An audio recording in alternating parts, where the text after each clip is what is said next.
A paz do Senhor a todos os irmãos que estão neste momento assistindo-nos neste programa muito breve. Neste momento eu quero abordar-vos um assunto muito pertinente para todos aqueles que acreditam na vinda do Senhor Jesus Cristo. Nós nos deparamos nesses últimos dias com muitas questões levantadas pelas pessoas que conhecem Deus, outras pessoas que não conhecem ao Senhor. Ora, o que eu devo neste momento explicar aos irmãos acerca daquilo que Deus tem nos mandado a realizar nesta face da terra? Praticar a justiça, sermos fiéis ao Senhor e tentarmos seguir ao Senhor com muita responsabilidade, vigiarmos a cada momento, a cada instante, porque todo cuidado é pouco para todo aquele que crê no Senhor Jesus Cristo como Senhor e Salvador da sua própria vida. Ora, se nós repararmos na Bíblia Sagrada, no Antigo Testamento, o Senhor impõe sobre a vida de grandes homens, que esses homens foram chamados para fazer um avivamento espiritual, trazer a essência do céu, que é o mundo espiritual, para a face da terra. Eu vou dar um exemplo aqui tão simples de um homem que Deus apostou nele, tirou-lhe na terra na qual ele vivia, tirou-lhe da sua parentela, e é um lugar aonde Deus queria que ele fosse. Se você for a reparar em Hebreus 12:5, você vai entender que Deus ele fala para Abraão: sai da tua terra e vai para uma terra que eu te mostrarei. Agora, aí é um porém.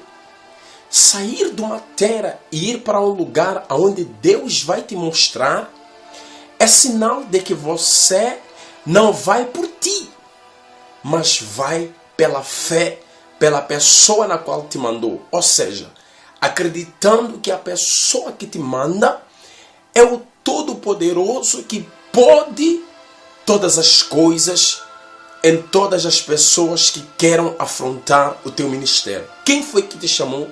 Não foi teu tio, meu irmão. Quem foi que te chamou? Foi Deus. Então, se é Deus imprimindo na sua vida, dizendo que tu tens que sair de um lugar para outro, eu te aconselho de uma forma tão rápida neste vídeo: escuta a voz do Senhor e faça a vontade do Senhor. Eu sou um jovem simples obreiro de uma igreja pentecostal citada em Lisboa, Cacém, na igreja do Pastor Clério.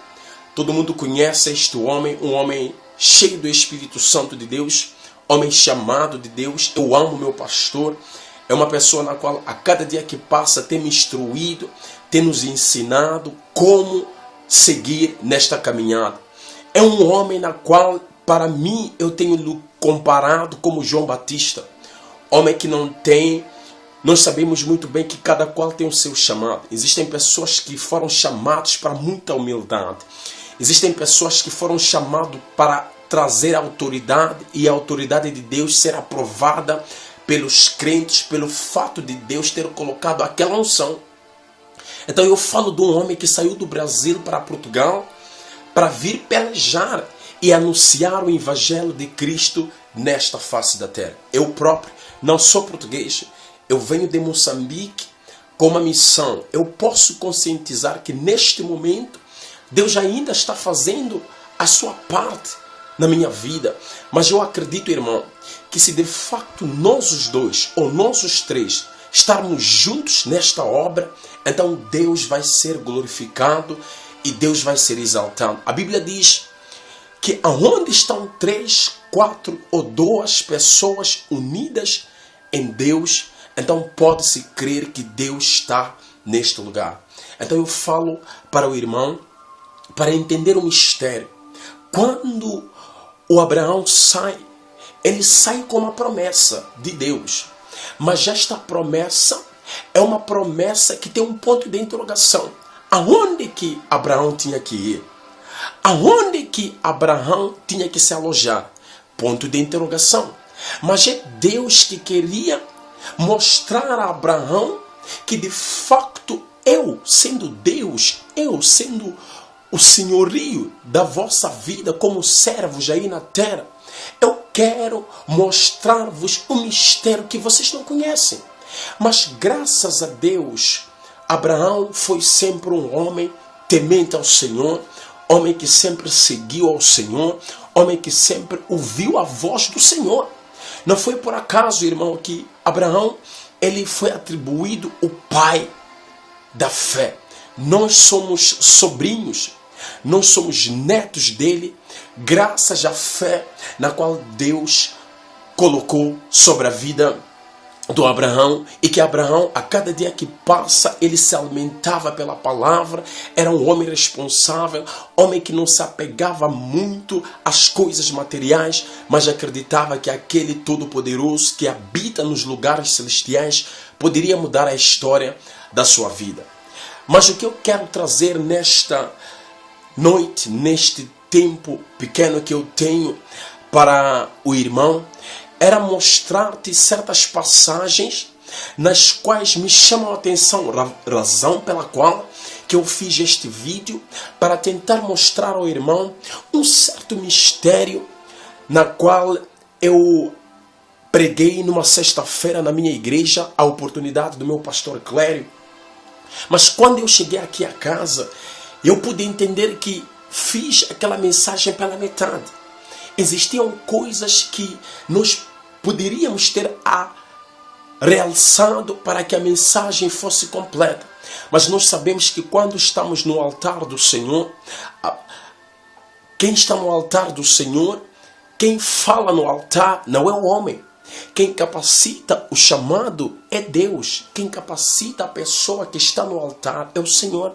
Então, automaticamente, toda pessoa que sobe para o altar para pregar a palavra de Deus está proibido de falar sobre os seus desabafos, sobre a sua vida financeira, sobre a sua vida estudantil, profissional, material, porque aquele lugar é um lugar santo, aonde Deus quer alimentar o seu povo. Então é necessário que aquele que sobe no altar se esvazie de si mesmo para que a plena essência da palavra de Deus se cumpra na vida das pessoas que querem ouvir o pregador da noite. Então eu pude ler uma passagem que falava do historial de um grande homem. O homem que foi chamado por Deus desde o ventre da sua mãe, e foi separado para ser nazireu, para ser juiz da terra da Judeia, Galileia, Sidom, Tiro e Cafarnaum. Mas é este homem na qual Deus empina sobre ele, ele mostra que de facto ele era capaz de mudar a história de um povo que vivia na base das mentiras, na base da prostituição, na base dos roubos, dos furtos. Então a Bíblia fala, se nós começarmos pelo versículo, ou seja, pelo capítulo 1, ou seja, pelo capítulo número 3 do livro de São Lucas, nós vamos entender que no reinado no 25º reinado do grande homem, o César, a Bíblia fala que Herodes estava no comando da nação. Ele era o administrador oficial sobre aquela cidade da Galileia. Mas veja só uma coisa, irmão. Eles estavam naquela posição como homens na terra, como poderosos na face da terra, como homens que poderiam fazer mudar aparentemente a história daquela terra. Mas eu te falo, meu irmão, quem estava preste para mudar aquela terra era Deus. Mas embora todas as pessoas que se acham os tais, que até chegam ao nível de entender que de facto o trono completo é deles aqui na terra, eles têm sempre uma atitude.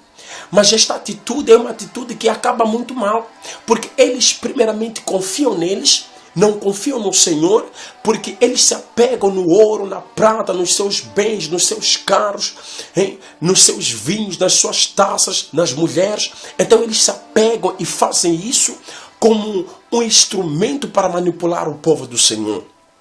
Mas a Bíblia fala que Deus estava preparando sobre o ventre de uma moça que era da família de Jesus, na qual Jesus era para passar, e começa a trabalhar na vida deste jovem, jogando a ele para o deserto.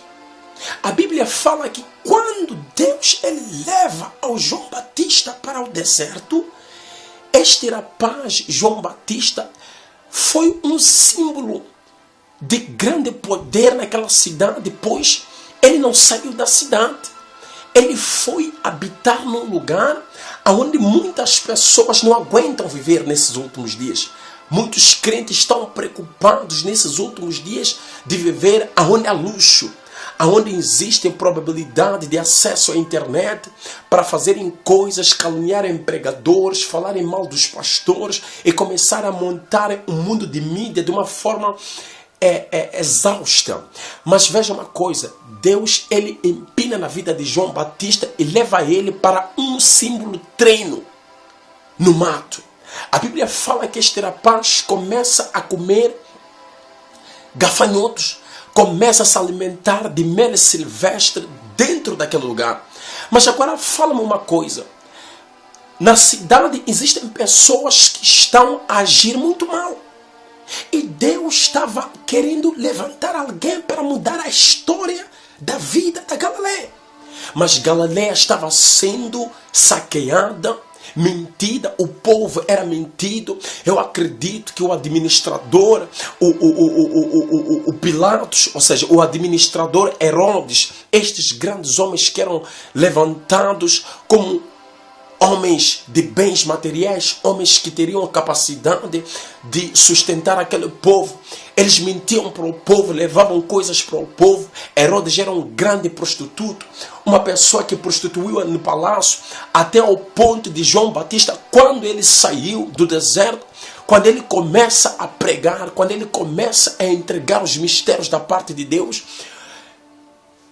ele soube de facto que havia uma pessoa no Rio Jordão que estava batizando. João Batista, quando ele sai de lá, ele sai com o intuito de querer libertar o povo. Mas este povo não era para ser liberto somente do pecado, era para ser liberto a um nível pagão que eles se encontravam a cada dia que passa.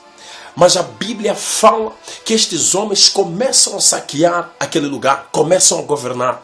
E Deus quer mudar a história da Galileia. Então este rapaz, ele levanta-se e começa a pregar o evangelho. Mas o que me chama a atenção nesta mensagem que eu quero trazer para o irmão é quando o João Batista estava pregando no Rio Jordão, a pregar sobre o arrependimento, porque Jesus iria voltar, que endireitassem os caminhos tortuosos, que se humilhassem e deixassem Deus agir sobre a vida deles. Eu posso acreditar que era um plano de Deus para que as pessoas entendessem que, para além de ser uma pessoa que vive no palácio, vive num luxo, existem pessoas que saem do mato, mas a diferença é que eles saem do mato com a unção de Deus para mudar a história da vida. Se você quiser, cutuque para o teu irmão que está ao teu lado, fala para ele. Cutuque para o teu irmão que está ao lado, diga para ele. Um dia você vai ser conhecido. O Cavaco Silva vai ter que conhecer que no Cacé, no Benfica, existem profetas do Senhor. Mas veja uma coisa, meu irmão. Quando ele começa a pregar, muitas pessoas começam a chegar. Mas o que me chama a atenção, ele quando chega ou sai do mar, ou seja, sai do rio, quando ele sai do rio, ele começa a pegar as pessoas pregando, olhando de olho a olho. Mas é uma coisa que eu quero aqui te explicar, meu irmão. Ali haviam uns policiais que quando perguntaram a ele o que nós podemos fazer, ele falou: não roubeis, não mentis, não useis da vossa autoridade para arrancar bens das pessoas fiéis que estão trabalhando a cada dia que passa, estão pagando o preço pelo suor do trabalho na qual Deus os prometeu. Mas o que me chama a atenção é que todas as pessoas ficaram atônitos, pensando que de fato, mas seria ele Messias? Não era o Messias. O Messias estaria por vir. Mas uma coisa eu quero te falar. Ali havia uns sátrapas. Sátrapas são pessoas capacitadas, pessoas que estão a trabalhar para uma terra como autoridade. Pessoas como policiais. Essas pessoas começam a entender que de facto eles estavam a trabalhar no palácio para um rei falso. Agora veja o mistério aí. Volta um policial para o palácio e chega no palácio, ele fala para os amigos que estavam lá na guarda e dizem: oh Senhor, amigo, colega, há uma coisa que eu quero vos contar. Então fala, o que está acontecendo?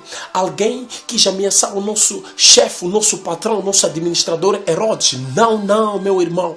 É que há um lugar onde nós passamos, quando ainda estávamos a controlar bens desses cidadãos, passamos de um lugar chamado Rio Jordão. Há um rapaz que está a falar uma língua diferente do nosso administrador, mas eu hoje quero mudar. Então quando ele começa a entender, o Herodes começa a entender que de facto há uma pessoa que está querendo buscar a sua autoridade, porque fala de Deus. Ora, Deus não era gostado em todos os lugares, Deus é muito rejeitado. Nós crentes pagamos muito preço nesses últimos dias. Por quê? Porque quando nós falamos de Deus, as pessoas não querem acreditar, porque este Deus é invisível, este Deus não existe, este Deus aqui é um Deus que nunca apareceu. Mas eu quero te falar uma coisa nesta noite, meu irmão. Creia no Senhor Jesus, porque o Espírito Santo de Deus, ele paira sobre a tua vida, e Deus é real, meu irmão. O inferno é real, meu irmão. Agora veja uma coisa. Este rapaz anuncia no palácio que havia uma pessoa que estava a pregar no rio. Mas uma coisa é a seguinte: em volta mais 12 soldados para lá. E esses 12 soldados chegando lá, chegam e encontram que não havia aquele rapaz que estava pregando nas águas. Ele havia saído, voltado de novo para quê? Para o mato. Mas há um mistério que eu quero te falar. Ele fica preocupado, fica atônito, e ele manda prender João Batista. Eu quero te falar, meu irmão, em todos os lugares aonde tu fores para anunciar a palavra de Deus, fica tranquilo. Fica tranquilo, porque todas as pessoas comissionadas pelo Senhor sempre têm algo dentro de si para os defender. Mas uma coisa que eu vou te falar: aquele povo, quando persegue este rapaz, querendo matar este rapaz, querendo buscar a vida deste rapaz, este rapaz não fugiu. Sabe por quê? Porque dentro dele havia uma coisa chamada Espírito Santo de Deus. Irmão, aprenda isto aqui. Em todos os lugares que tu fores, cheio do Espírito Santo, em todos os lugares em que tu fores, cheio da glória, da unção de Deus, venha quem quiser. Venha quem quiser te atormentar. Venha quem quiser te atribuir maldições. Venha quem quiser querer te parar o teu ministério. O teu ministério não foste dado pelo teu tio, pelo teu pai, pelo teu amigo, pelo teu sobrinho, pelo teu padrinho que te apadrinhou o teu casamento. Quem te deu isso é uma pessoa que não vive na terra, uma pessoa santa, mas é o Todo-Poderoso, irmão. Então acredita numa coisa: Deus é na sua vida, Deus quer te ajudar. O João Batista do hoje, ele quer aparecer. As tantas sou eu, as tantas tu. Acredita, irmão, que Deus ainda acredita em nós. Se você ainda não está na sepultura, você pode entender que Deus está te dando uma chance. Se você ainda não está na sepultura, é porque Deus ainda tem algo melhor para ti. Então levanta-se, meu irmão. Não durma na sombra da bananeira. Não se faça de covarde, porque Deus não chama covardes. Deus chama as pessoas valentes.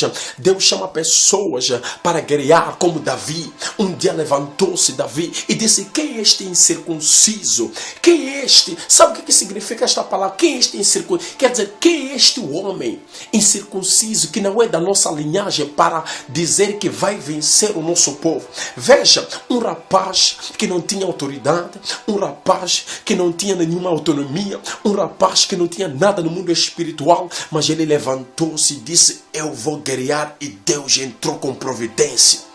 Agora, quem é o Golias da sua vida nesses últimos dias? O Golias da sua vida não é teu irmão que congrega contigo, não é aquele pastor que você está triste com ele.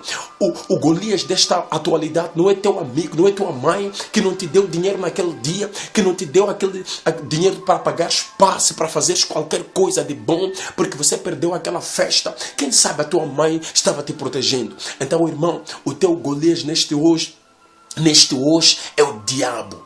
O diabo quer tentar destruir a palavra. Ele quer tentar nos fechar a boca para que nós não sejamos pessoas que anunciam o evangelho. Mas nesta noite eu te falo, meu irmão, você é o valente. Se você estava a pensar em voltar, se você estava a pensar em voltar no seu ministério, eu profetizo nesta noite na tua vida, você vai ser uma pessoa vitoriosa. Você está no anonimato, sim, eu sei. Você está no deserto, sim, eu sei, está passando humilhações, é um obreiro fiel, Deus não está a agir, irmão, Deus está trabalhando na tua vida, Deus vai te dar uma coisa que você não vai acreditar. A Bíblia fala que os últimos são os primeiros a colherem, aquele que está na última cadeira vai se sentar. Deus diz que é Ele que tira o pobre do pó da terra, Ele faz assentar com os reis. Então, qual é a tua, meu irmão? Levanta a sua mão, levanta a sua cabeça e confia no Senhor, porque o Senhor tem grandes coisas para fazer na tua vida. Um dia eu fiquei triste, meu irmão. Eu vi um vídeo na YouTube em que um pastor estava a desistir do seu chamado. Que isso, rapaz? Levanta, toca nessa, vamos para frente, vamos evangelizar, vamos saquear o inferno, vamos tirar tudo aquilo que não pertence ao diabo e vamos trazer para o Senhor, porque o Senhor não nos chamou para sermos pessoas que só põem fatos, gravatas, relógios, carros. Outros já compram maçons, outros compram aviões, outros acreditam que aquela vida que eles têm é o último. Irmão, Deus tem mais melhor do que aquilo. Então não tenha ódio de ninguém, irmão. Não esteja com ódio de coruja na vida de ninguém. Adora o Senhor, busca o Senhor em espírito e em verdade, seja crente de verdade, busca a presença do Espírito Santo, que Deus vai entrar em providência e você será o mais do que vencedor. E nesta noite eu não quero mais demorar, era esta palavra que eu tenho para ti. Conscientiza esta passagem que fala em São Lucas capítulo 3 versículo 15, ou se quiseres leia o princípio até o fim, que verás a essência do Espírito Santo de Deus falando contigo. E nesta noite eu quero orar contigo. Agora que já estou um bocadinho assim energizado, eu quero orar contigo. Fecha os teus olhos. Se você quiser e ter fé, não feche, mas escuta aquilo que vai sair da minha boca. Pois, irmão, este é o momento em que nós precisamos de conscientizar que Deus está por vir. Em nome de Jesus. Amém? Muito obrigado, Espírito Santo de Deus. Obrigado, Deus Todo-Poderoso. Queremos te exaltar, queremos te bendizer, queremos acreditar, ó Pai, que o Senhor ainda está nas nossas vidas. Nós ainda queremos acreditar que o João Batista dos últimos dias, que se chama nós, um dia vamos fazer a diferença nesta vida. Até não é um dia, Senhor, é hoje que nós queremos fazer a diferença, que o diabo caia por terra na vida do ministério dos pastores, tanto dos Gideões, na vida dos pastores Silas Malafaia, na vida de todos aqueles que estão no mundo evangélico cooperando com esta vida. Oh Pai, abençoa todos eles, capacite-lhes mais, dê-lhes o Espírito da graça, não permita com que ninguém mora, oh Pai, antes do tempo, porque o diabo, papá, está matando pregadores, está matando pastores no tempo errado, e nós, oh Pai, podemos entender que é um diabo que está lutando para tirar a vida dos homens chamados, mas nesta noite, pelo sangue do Cordeiro, eu repreendo, sai, porque em nome de Jesus nós somos vencedores. Irmão, creia nesta palavra, que Deus vai te abençoar. Você é uma bênção. Aquele que disse que você vai morrer, você ainda tem muito que caminhar nesta terra, meu irmão. Você ainda tem muito que glorificar. Irmão, a vida não é só amargura, não, meu irmão. A vida não é só tristeza, não, meu irmão. A vida não é só somente andar a chorar, não, irmão. Vai chegar um dia que você vai cantar o hino da vitória, meu irmão. Aleluia. Eu falo isso aí, meu irmão, é porque eu tenho a certeza, Senhor, que o Senhor vai fazer um milagre na nossa vida. Pergunta-me a mim, estou na miséria, meu irmão. Não me vê assim, eu estou na miséria também. Estou no deserto, estou numa escola onde Deus está me instruindo. Mas eu acredito, irmão, que Deus vai fazer grandes coisas. Desculpa lá, irmão, eu não digo que estou na miséria. Não estou na miséria, eu estou numa fase da escola do Espírito Santo, me lavando, me transformando, me edificando, me enchendo de unção, para quando eu sair daqui, eu ser uma bazuca, eu ser um dinamite para esta terra. Então, irmão, conscientize isto. A graça e o poder do alto esteja contigo em nome de Jesus.